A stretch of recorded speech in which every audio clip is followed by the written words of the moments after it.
നാല് ചിത്രങ്ങളുടെ ഏറ്റവും പുതിയ OTT അപ്ഡേഷനാണ് ഇന്നൊരു വീഡിയോ ഭാഗത്ത് ഉൾപ്പെടുത്തിയിരിക്കുന്നത്. വീഡിയോയിലേക്ക് മുൻപ് വീഡിയോ ലൈക്ക് ചെയ്യുക, ചാനൽ സബ്സ്ക്രൈബ് ചെയ്യുക. മെയ് മാസം ജൂൺ മാസം OTT റിലീസ് ചെയ്യുന്ന ചിത്രങ്ങളുടെ വീഡിയോ നമ്മുടെ ചാനൽ ഭാഗം പരിശോധിച്ചാൽ നിങ്ങൾക്ക് കാണാൻ വേണ്ടി സാധിക്കുന്നതായിരിക്കും. ആദ്യമായി അറിയിക്കാൻ പോകുന്നത് മമ്മൂട്ടി, ഷൈൻ ടോം ചാക്കോ എന്നൊക്കെ പ്രധാന കഥാപാത്രങ്ങളായ ചിത്രമായിരുന്നു ബസൂക്ക. ചിത്രത്തിന് അത്യാവശ്യം ഒരു വിജയം സ്വന്തമാക്കാൻ വേണ്ടി സാധിച്ചിട്ടുണ്ടായിരുന്നു. അതുകൊണ്ട് തന്നെ ഏവരുമേറെ ആകാംക്ഷയോടെ ബസൂക്ക എന്ന ചിത്രത്തിന്റെ OTT റിലീസിനായി കാത്തിരിക്കുകയായിരുന്നു.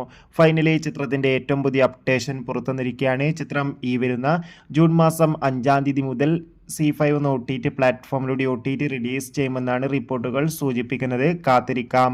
നെസ്ലിൻ, ഗണപതി, ലുക്മാൻ എന്നൊക്കെ പ്രധാന കഥാപാത്രങ്ങളായ ചിത്രമായിരുന്നു ആലപ്പുഴ ജിങ്കാന. ചിത്രം മികച്ചൊരു വിജയമായിരുന്നു. അതുകൊണ്ട് തന്നെ ഏവരുമേറെ ആകാംക്ഷയോടെ ആലപ്പുഴ ജിങ്കാന എന്ന ചിത്രത്തിന്റെ OTT റിലീസിനായി കാത്തിരിക്കുകയായിരുന്നു. ഫൈനലി ചിത്രത്തിന്റെ OTT അപ്ഡേഷൻ പുറത്തുവന്നിരിക്കുകയാണ്. ചിത്രം ഉടൻ തന്നെ ആമസോൺ പ്രൈം വീഡിയോസ് എന്ന OTT പ്ലാറ്റ്ഫോമിലൂടെ OTT റിലീസ് ചെയ്യും. തരുൺ മൂർത്തിയുടെ സംവിധാനത്തിൽ മോഹൻലാൽ, ശോഭന എന്നൊക്കെ പ്രധാന കഥാപാത്രങ്ങളായ ചിത്രമായിരുന്നു തുടരും. ചിത്രത്തിന് ഇപ്പോഴും നല്ല മികച്ച പോസിറ്റീവ് റെസ്പോൺസ് തന്നെയാണ് പുറത്തുവന്നുകൊണ്ടിരിക്കുന്നത്. തുടരും എന്ന ചിത്രം ജൂൺ 28-ാം തീയതി മുതൽ ജിയോ ഹോട്ട്സ്റ്റാറിലൂടെ OTT റിലീസ് ചെയ്യുമെന്നാണ് ഏറ്റവും പുതിയ അപ്ഡേഷൻ സൂചിപ്പിക്കുന്നത്. കാത്തിരിക്കാം.